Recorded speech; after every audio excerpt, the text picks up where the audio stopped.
once we did the crossover this time, we were able to mount to 12.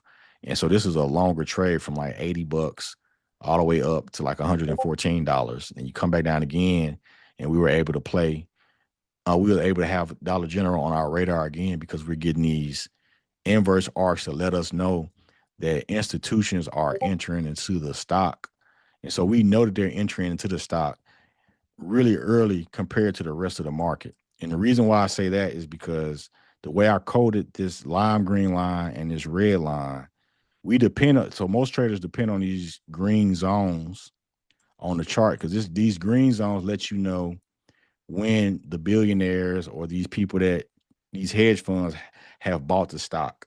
And so a lot of people use like dark pool data and things like that, but they release that information to you like after the fact. They've already bought in, and then you kind of you see the dark pool data come out, right? And then you can tell, okay, they bought in right here.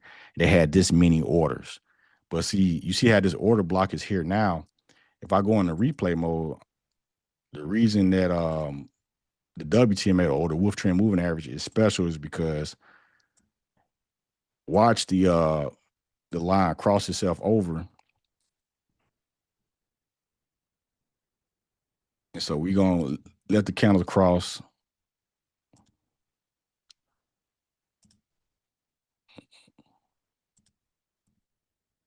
All right, so we have our crossover right here, our signal that they are trying to enter into. They're moving liquidity into Dollar General, right?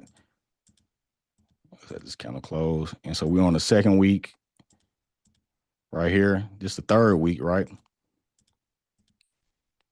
And now look at this order block now. So now other people that trade smart money concepts and use order blocks and things like that, now they know that smart money came in, but we knew on November the 17th, they knew December 1st, right?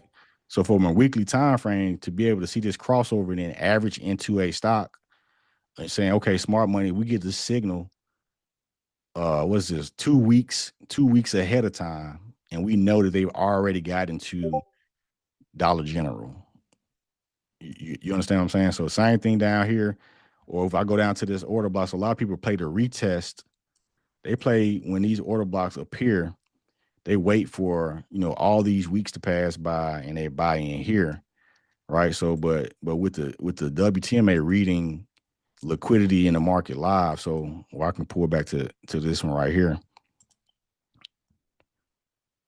And so if I come here and we push it, the new order block, you see how we got our crossover here. So we know that they entered into the market on Dollar General here, right? And so it'll take a while for that order block. Let me see how many weeks it's going to take.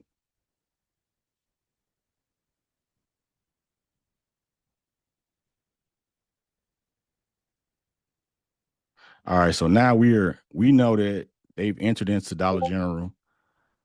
After this crossover locks in on December the 7th, this order block doesn't pop up until March, right?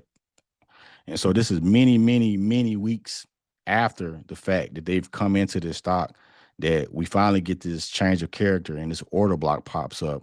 And so they're going to wait until the price comes back down and test it. But we know that they already entered into the stock in real time as they enter into it. Same thing with Tesla and SPY and how we looked at SPY, how I was showing you all SPY today, how it pulled back.